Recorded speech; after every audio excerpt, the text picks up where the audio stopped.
말씀을 같이 보겠습니다. 로마서 8장 37절부터 39절까지입니다.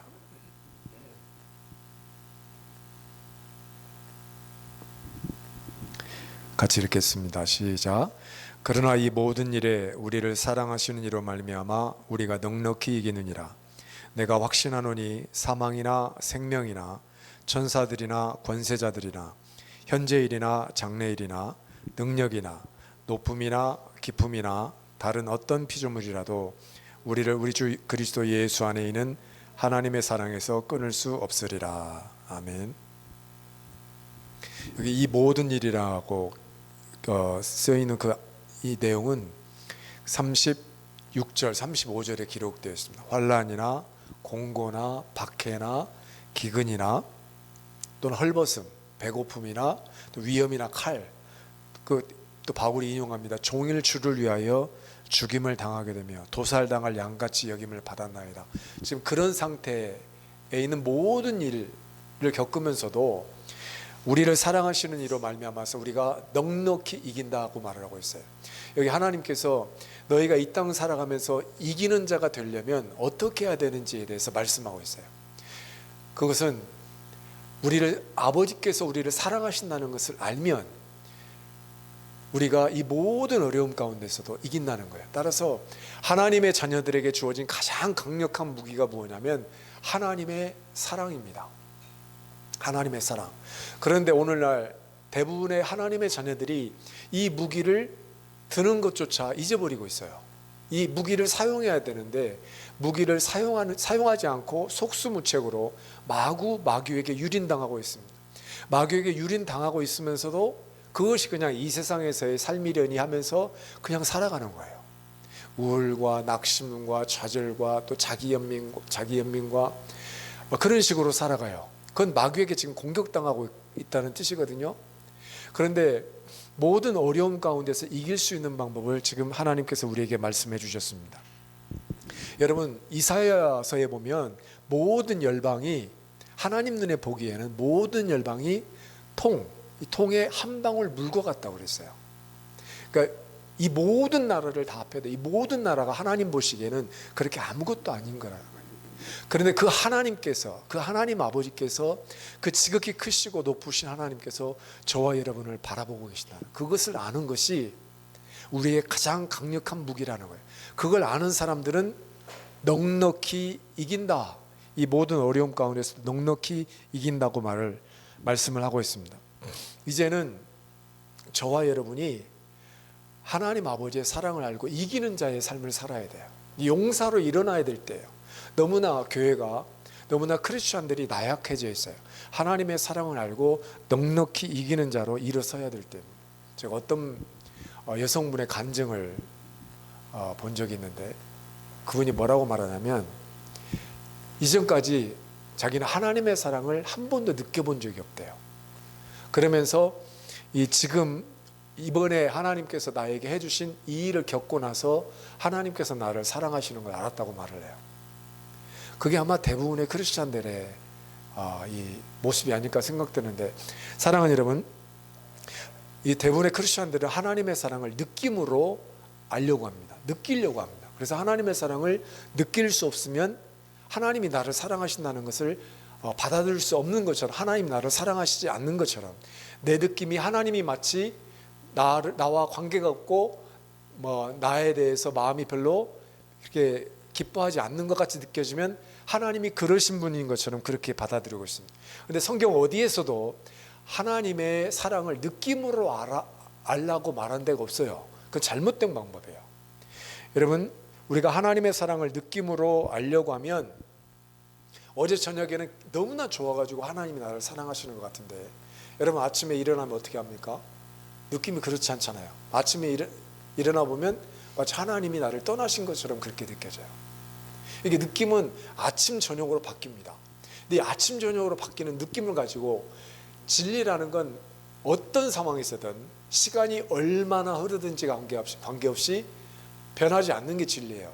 하나님의 사랑은 변하지 않는데 그렇게 아침 저녁으로 바뀌는 느낌을 가지고 어떻게 변하지 않는 하나님의 사랑을 다 담을 수가 있겠습니까?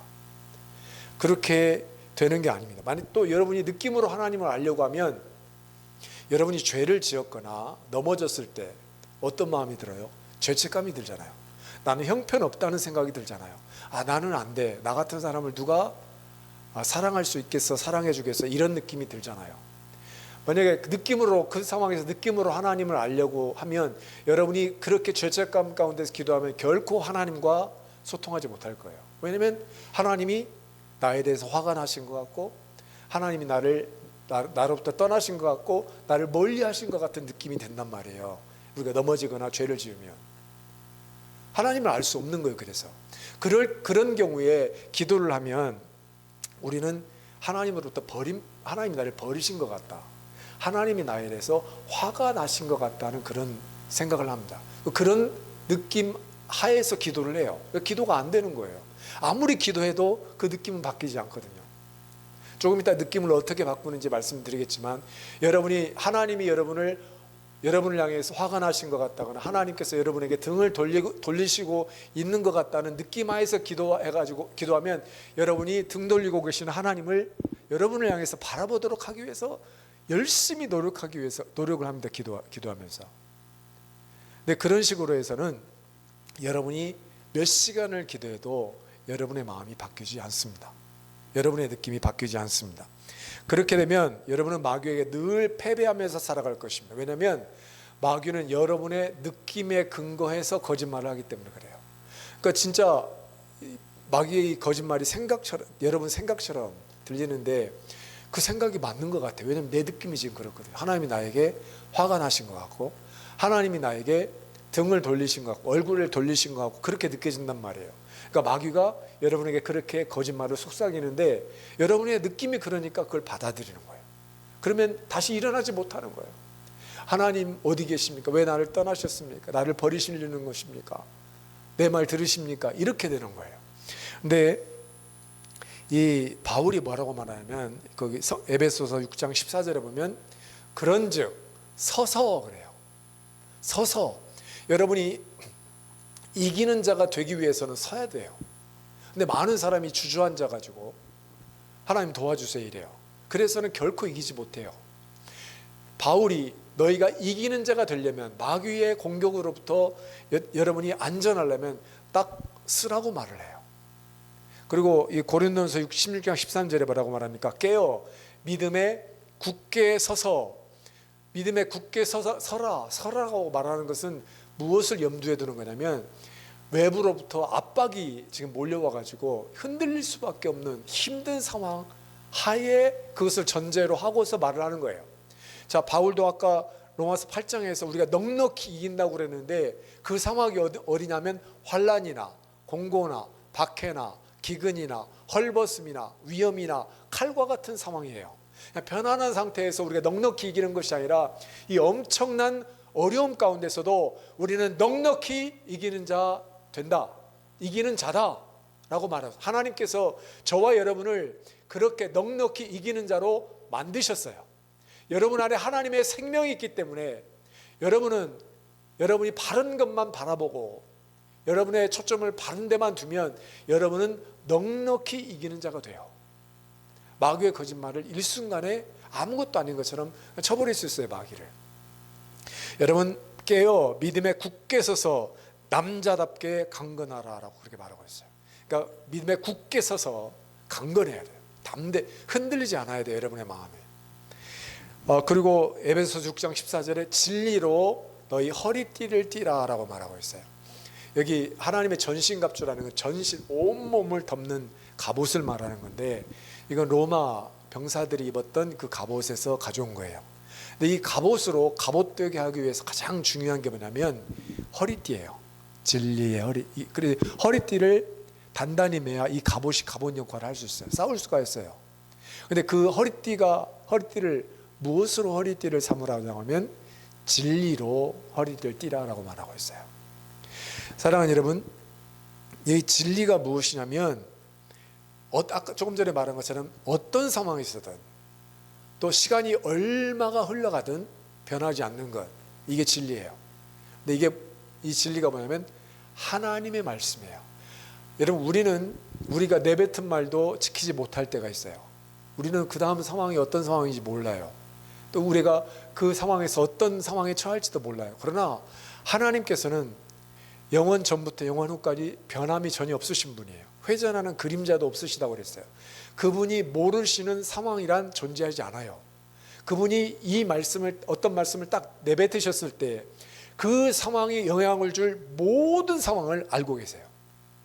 그러니까 하나님의 입에서 나오는 이 말씀은 모든 상황을 지배할 수 있는 말씀이에요. 그리고 성경에 하나님의 말씀은 하나님의 입 감동으로 됐다고 그랬는데 하나님의 입김이 쏘였다는 말이에요. 다시 말하면 그 말씀에 하나님께서 기름을 부으신 거예요. 하나님의 능력으로 그 말씀에 넣어놓으신 거예요. 하나님께서 한 말씀을 하셨을 때는 그 말씀이 맞닥뜨려야 될 모든 상황을 알고 그 모든 상황을 이길 수 있는 힘을 그 말씀에다 두셨다고요. 그 말씀의 근원이 누구냐면 어떤 상황에도 변하지 아니하시는 하나님, 그분 자신이 하나님의 말씀의 근원이에요.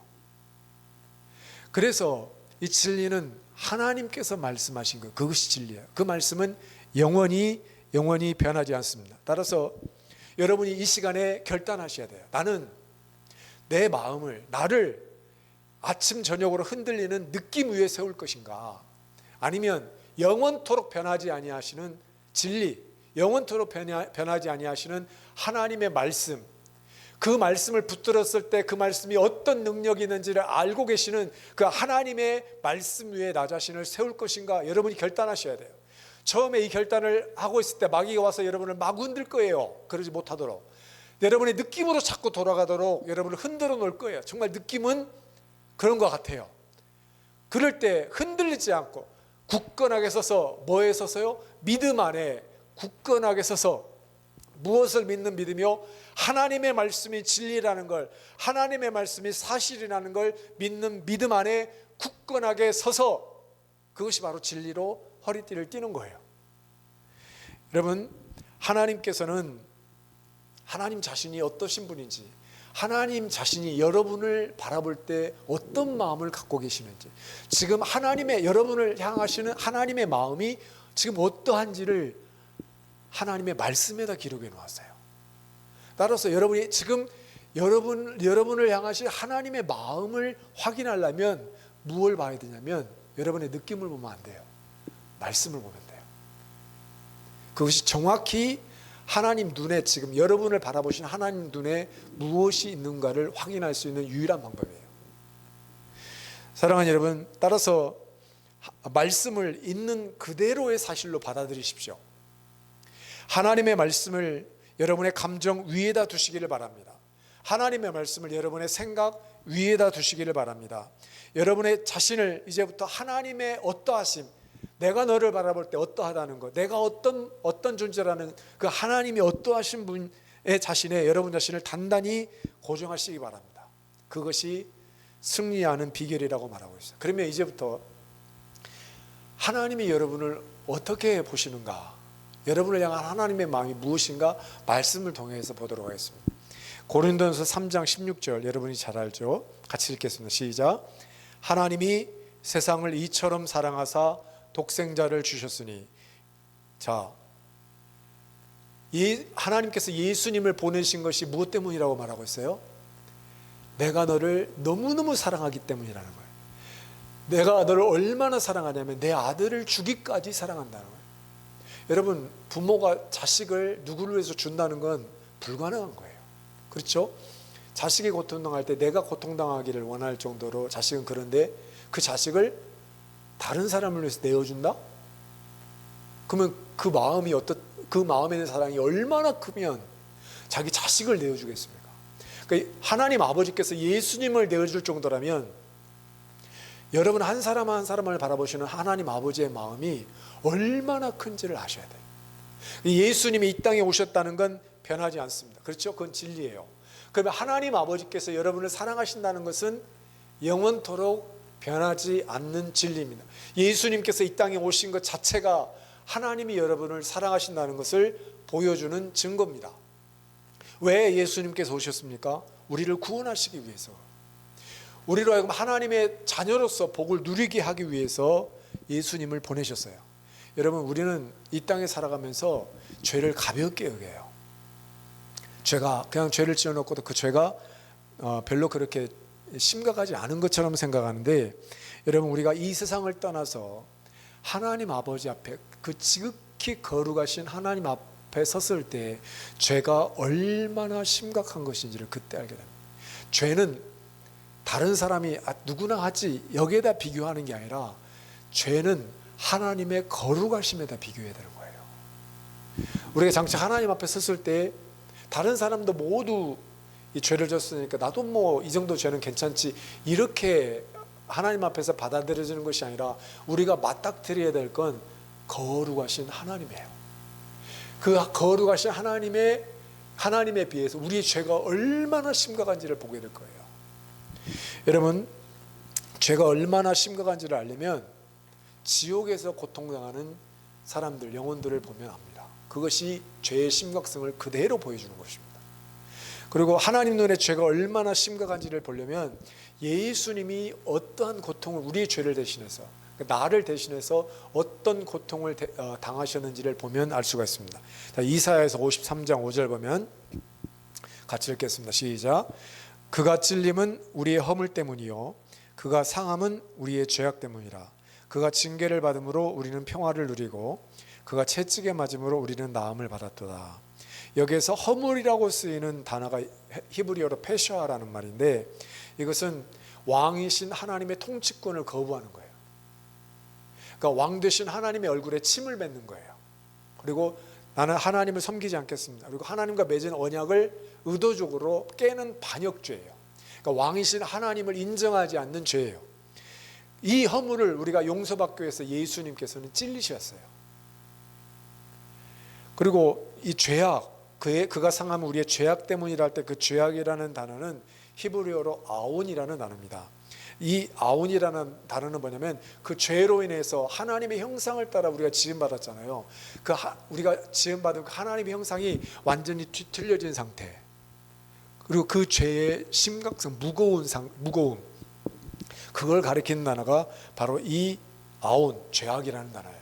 따라서 이 죄악을 없이 하기 위해서 하나님께서 이 죄악에서 우리를 건지시기 위해서, 용서하시기 위해서 예수님이 하셔야 됐다는 게, 여기서 번역하기를 상했다라고 번역했는데 이 히브리 단어가 다카인데 너무나 약하게 번역된 거예요. 이 단어, 상함이라는 단어. 이 다카라는 단어는 눌러 부수다, 뭉개다, 분쇄하다, 압착하다는 단어, 으깨다는 단어예요. 자, 우리 예수님의 고통이 얼마나 심각한지를 아셔야 돼요. 그러니까 아버지 눈에 우리의 허물과 죄악이 얼마나 심각했으면 예수님이 찔리시고 예수님이 으깨지셨다고 설명하고 있어요. 예수님이 많이 분쇄되실 정도로, 눌러서 부서질 정도로, 뭉개질 정도로 그 고통을 당하셨다고 설명하고 있어요. 왜냐하면 아버지의 눈에 우리의 허물과 죄악은 이렇게 되지 않으면 용서가 되지 않을 정도로 그렇게 심각한 거기 때문에, 예수님께서 우리의 그 허물과 죄악이 사함받고 아버지께서 우리를 하나님의 자녀로 받아들이시려면 예수님께서 이 허물과 죄악의 고통을, 대가를 치르셔야 되는데, 그게 으깨지는 거였어요. 그게 아니면, 예수님이 이렇게 하지 않으면 우리는 허물과 죄로부터 구원받을 수가 없는 거예요.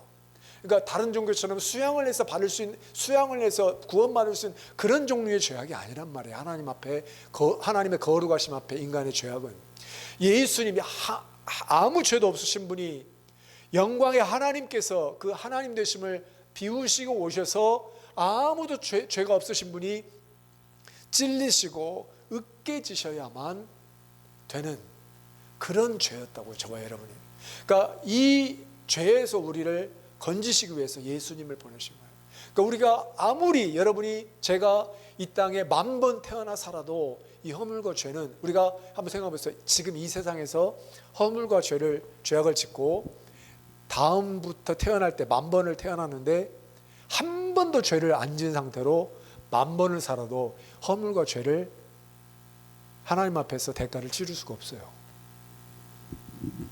우리에게는 그럴 만한 그게 없다고요. 예수님이 우리를 위해서 십자가에서 고통당하는 것이 얼마나 값진 것을 알아야 돼요. 그것을 위해서 하나님 아버지께서 예수님을 보내셨다고요. 거기에서 아버지께서 여러분을 사랑하시는 사랑을 확인하셔야 돼요. 이게 그러니까 예수님이 이 땅에 오셔서 십자가를 지신 것은 아버지께서 저와 여러분을 얼마나 사랑하시는지를 보여주시기 위함이에요. 여러분, 근데 이사야 53장 10절에 보면 이렇게 되어 있어요. 여호와께서 그에게 상함을 받게 하시기를 원하사. 이 원하사라고 번역되어 있어요. 이것도 너무 약한 번역이에요. 이 히브리어로 하페츠라는 단어인데 이건 원하다는 뜻이 아니라 기뻐하다, 즐거워하다는 뜻이에요. 자, 그럼 다시 번역을 해볼게요. 여호와께서 그에게라는 건 예수님이에요. 여호와께서 예수님에게 으깨지시도록 하는 것을, 예수님이 으깨지시는 것을 기뻐하사, 그런 말이에요. 다시 한번 바꿔볼게요. 자식을 다른 사람을 위해서 내어줄 정도라면 그 사람을 향한 사랑이 얼마나 커야 되겠냐고요. 그런데 그냥 내어주는 정도가 아니라 그 사람을 건지기 위해서는 내 아들을 으깨야 돼요. 근데 그게 기쁨으로 다가온다고요. 그러면 여러분 한 사람 한 사람을 아버지가 바라보실 때 여러분을 얼마나 귀하고 존귀한 자로 보고 계시는 거예요. 하나님 아버지께서. 예수님이, 그분의 아들이신 예수님이 으깨지시는 걸 하나님 아버지께서 기뻐하셨다고요. 그럼 여러분이 예수님을 믿고 지금 이곳에 와가지고 예수님의 피를 힘입어서 예수님의 이름을 의지해서 예수님 안에서 아버지께 경배를 드릴 때 그 경배를 하나님 아버지께서 어떻게 받으시겠어요? 그냥 의자에 앉아가지고 하면서 받으시겠어요? 아니면 너무너무 기뻐하시는 제물로 받으시겠어요? 여러분이 하나님께 예배를 드리실 때 하나님 아버지께서 여러분의 예배를 보시면서 너무너무 기뻐하셔가지고 우신단 말이에요. 내 사랑하는 아이가, 내 사랑하는 아들이, 내 사랑하는 딸이 나를 위해서, 나를 사랑해서 저렇게 경배하고 찬양하는 걸 보면서 하나님 아버지의 마음은 지금 너무너무 기뻐하신다. 너무너무 감동이 되신다고요. 그러니까 하나님 아버지께는 저와 여러분이 하나님께 드리는 예배보다 귀한 것이 없어요. 그러니까 이 가치를 알아야 돼요. 저와 여러분이 하나님 앞에 예배를 드릴 때 그 영과 진리로 드리는 예배는 천국에서 보면 엄청나게 값진 거예요. 이 예배를 소홀히 하시면 안 돼요. 굉장히 귀한 거예요. 여러분 한 사람 한 사람이 하나님 아버지 앞에 하나님의 눈에 그런 존재라는 말입니다. 사랑하는 여러분, 따라서 우리가 우리의 느낌으로서 하나님 아버지께서 우리를 그렇게 사랑하셨는데, 그렇게 사랑하고 계시는데 우리가 아침 저녁으로 변한 느낌으로 안 느껴진다고 하나님이 나를 사랑하시지 않는 것 같아.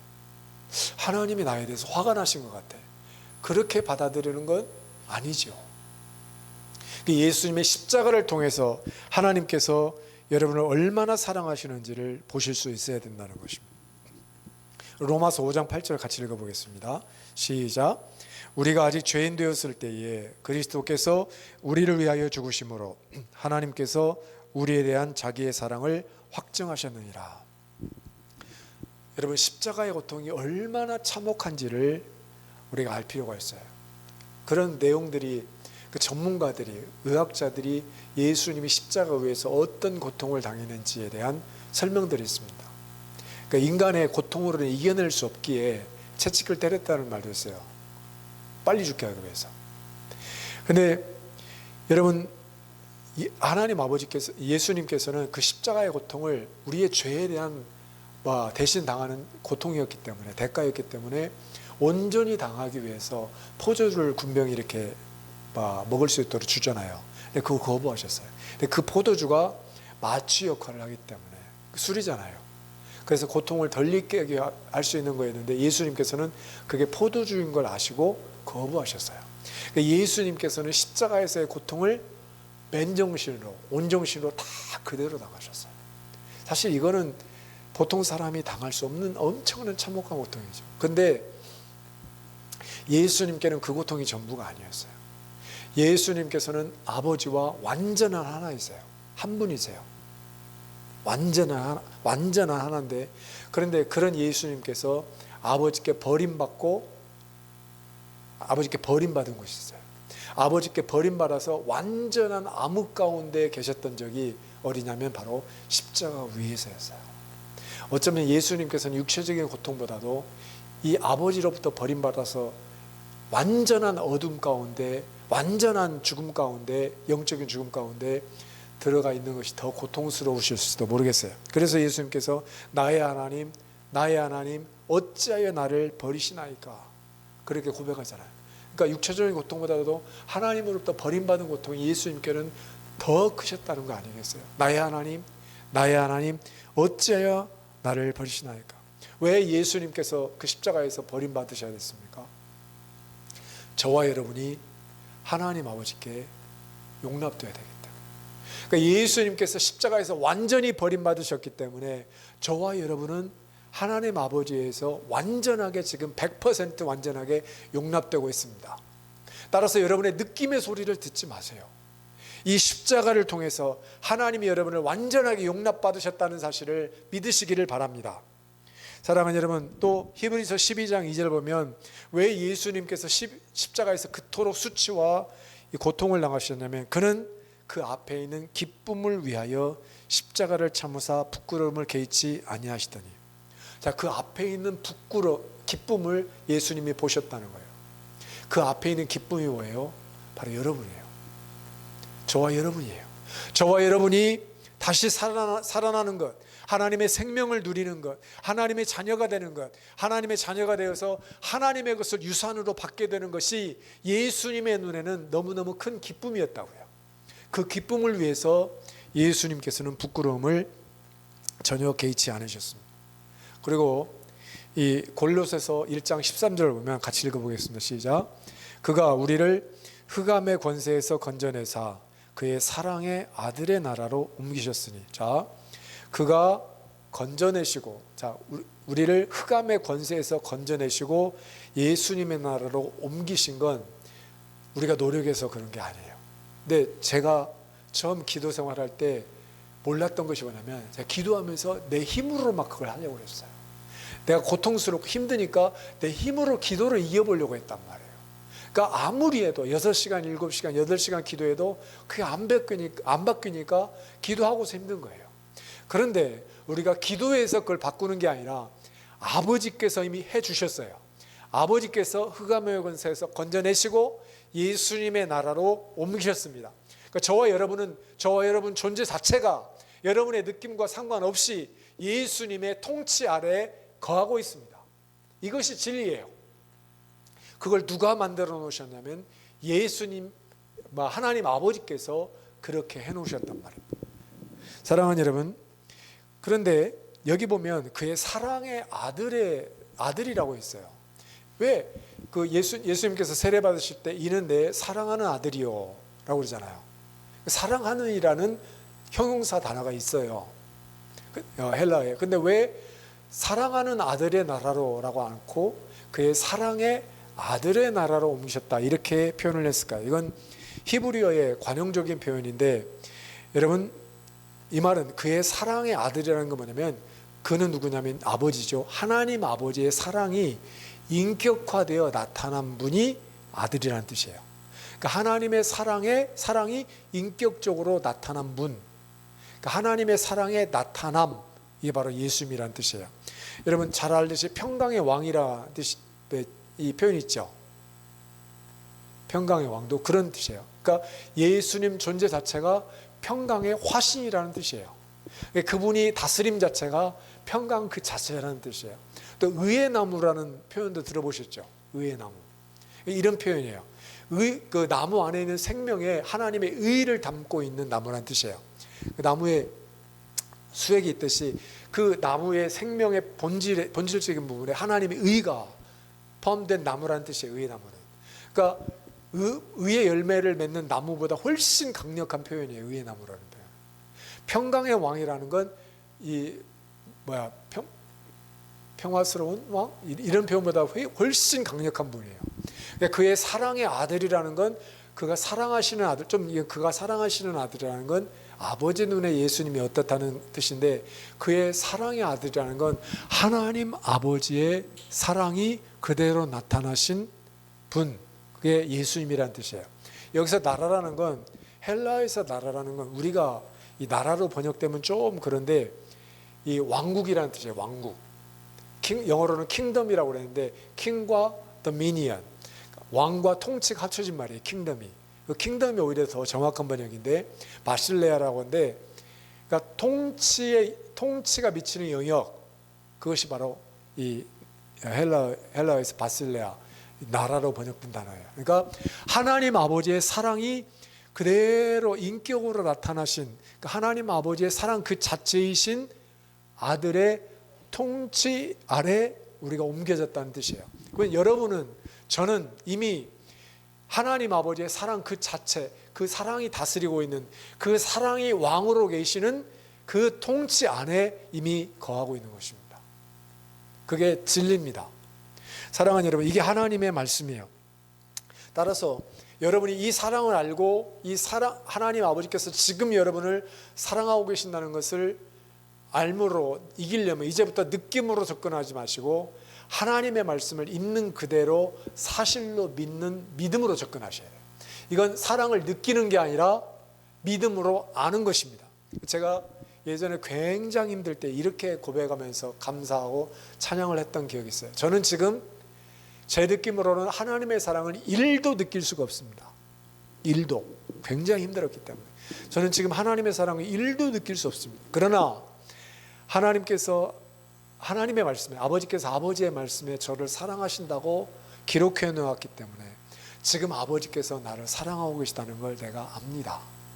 아버지, 나를 사랑하심을 감사합니다. 이렇게 나갔어요. 사랑하는 여러분, 결코 여러분의 느낌 위에서 기도할 때도 여러분의 느낌 위에서 출발하지 마세요. 그러면 힘들어요. 말씀 위에서 출발하셔야 돼요. 하나님이 여러분을 어떻게 보고 계시는지를 거기에서 출발하셔야 돼요. 예수님을 보내서 십자가에서 으깨셨던 그 아버지의 사랑과 긍휼이 지금 이 순간에 여러분을 바라보고 계시는 아버지의 눈에 있는 동일한 사랑과 긍휼입니다. 그 사랑을 고백하시고 그 사랑에 의지해서 아버지 앞에 나아가시고 그 사랑을 인해서 감사하시고 그 사랑 안에서 아버지께 찬송을 드리시기를 바랍니다. 그러면 그때 역사하시는 분이 누구냐면 성령님이에요. 자, 여러분, 영에도 느낌이 있어요. 우리가 지금 오늘 사용한 느낌이라는 단어는 혼의 느낌을 말하는 거예요. 그거 말고 영의 느낌이 있는데, 영의 느낌이라는 건 직관적으로 그냥 아는 거예요. 느끼는 게 아니라. 빛이 딱 켜지면 화나다는 걸 그냥 알잖아요. 그 대신 하나님의 사랑을 직관적으로 알게 되는데 그 영이 그렇게 직관적으로 인지하는 거예요. 그 영의 느낌인데, 예수님께서 성령님을 뭐라고 말씀하셨습니까? 성령님을 진리의 영이고 우리를 진리 가운데로 인도하신다고 그랬죠. 그러니까 하나님의 그 진리를 저와 여러분에게 드러내시는 분이 바로 성령님이십니다. 우리가 하나님 말씀 위에 서서 하나님께 찬양하고 감사하고 믿음의 선포를 계속할 때 그 말씀의 실제를 저와 여러분에게 보여주시는 분이 성령님이십니다. 그때 하나님께서 나를 이렇게 사랑하고 계시구나, 이렇게 반응하게 돼요. 그때 여러분, 죽고 사는 것이 혀의 권세, 혀의 힘에 달려 있습니다. 여러분, 이스라엘 백성이 왜 광야에서 죽은지 아십니까? 차라리 여기서 죽는 것이 낫겠다라고 그들이 말했거든요. 그래서 하나님께서 너희가 말한 것이 내 귀에 들렸기 때문에 그대로 해주겠다 그랬어요. 그래서 딱 죽은 거예요. 저와 여러분이 하나님의 말씀을 고백하면 우리는 승리하게 되어 있습니다. 우리가 하나님의 말씀을 고백하면 성령께서 일하기 시작하십니다. 이 순간 이후부터 하나님의 말씀을 입에서 말하시기를 바랍니다. 하나님이 여러분을 사랑하고 계시다는 걸 아침에 일어났을 때 고백하시기를 바랍니다. 하나님이 여러분을 얼마나 사랑하는지, 하나님께서 여러분을 얼마나 긍휼히 여기시는지, 하나님의 눈에 얼마나 여러분을 향한 사랑과 긍휼이 가득한지를 아시고 예수님의 십자가를 통해서 아시고 감사하시고 고백하시고 하나님께 사랑을 돌려드리실 수 있기를 바랍니다. 그게 승리하는 길입니다. 같이 우리 시간 기도하겠습니다. 여러분, 이 시간에 그 고백을 하십시오. 하나님이 여러분을 얼마나 사랑하고 계신지를 고백하십시오. 하나님, 나를 너무너무 사랑하심을 인해 감사합니다. 나를 긍휼히 여기심을 감사합니다. 그 고백을 하실 수 있기를 바랍니다. 아버지 감사함, 아버지 감사함, 아버지 감사함.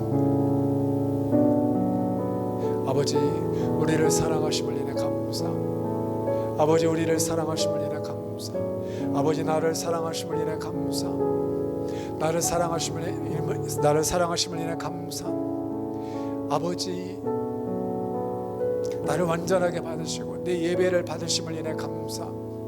우리를 기뻐하심을 인해 감사함. 언제나 우리를 바라보고 계시고 우리를 사랑의 눈으로 인도하고 계심을 인해 감사함. 아버지 모든 영광과 존귀와 능력이 주님께 있습니다.